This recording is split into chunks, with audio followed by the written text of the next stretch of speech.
Today I want to show you how to prepare a chicken stock.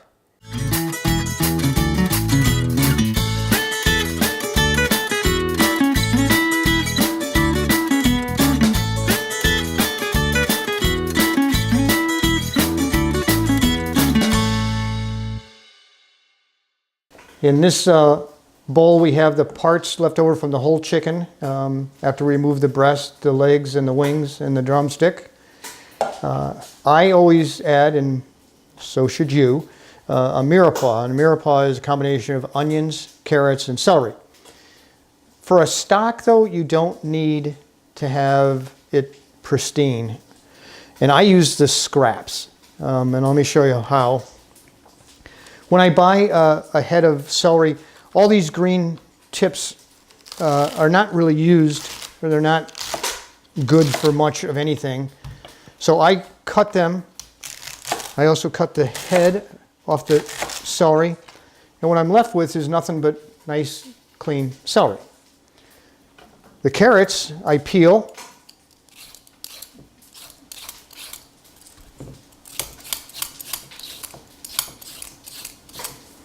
Boy, what a nice sharp peeler.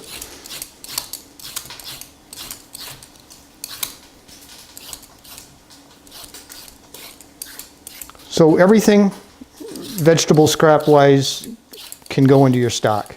And I'll save the meat or the cleaned carrots for a dinner vegetable or a snack. And just use the scraps to give me the flavor that I want in my stock. So there's 4 carrots. I will remove the tips and add that.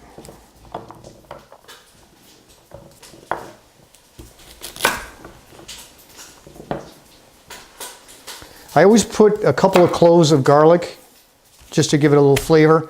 I just break the skin and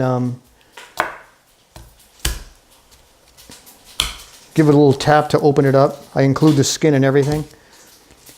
When you're cleaning an onion, cut it right in half from the stem to the heel, and I throw the peels right in the stock.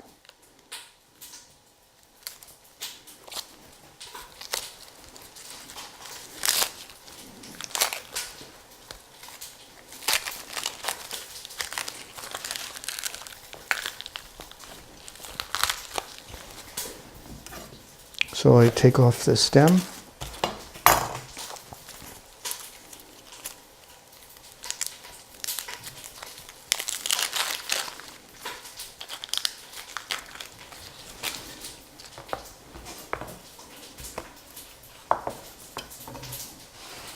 So we've got cleaned onion, carrot, celery, and all of this goodness is going to go into the stock pot with the bones to get browned. And then once you've extracted the flavor from the bones and you've got some caramelization in the vegetables, we're going to deglaze the pot and then we'll start our stock.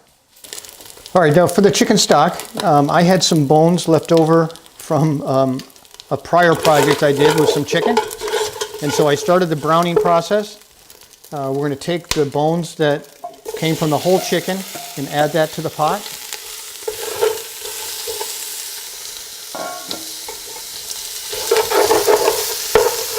And that brown that's starting to build up on the bottom is the caramelization of the bones. And that's where all the flavor is. So we're going to brown this chicken bones a little more. We're going to add all of our vegetables that we trimmed just a few moments ago. And we're going to brown that as well.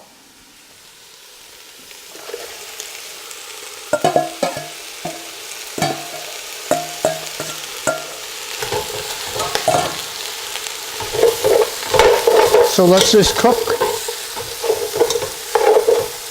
for about 8 or 10 more minutes, and then we'll deglaze it and season the stock. Okay, this is our chicken stock. As you can see, it's had time to brown. And on the bottom, we've got a lot of caramelization, and that's actually what you want. That's where the flavor and the color for your stock is. So what I'm going to do is deglaze it, turn the heat off a little bit, take some fresh water, just enough to cover the bottom of the pan, and let loosen up those drippings or that caramelization on the bottom of the pan. As you can see, it starts to come loose right away. But if you let it sit for a minute, the water will do the work for you, and then you will just be able to clean off the bottom of the pot and finish filling it with the rest of the water, and then we'll make our stock. I'll show you how to season it, but right now we're just going to let it rest until the deglazing can begin. Okay, we're going to season the chicken stock. You can see it's just about coming to a simmer, and that's what you're going to want. But a good chicken stock has a lot of flavor. So we're going to add 2 bay leaves, some whole black peppercorns, about 2 tablespoons,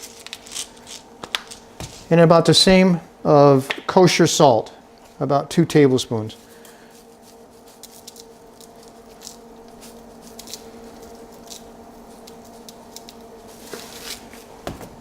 So this is going to come to a boil.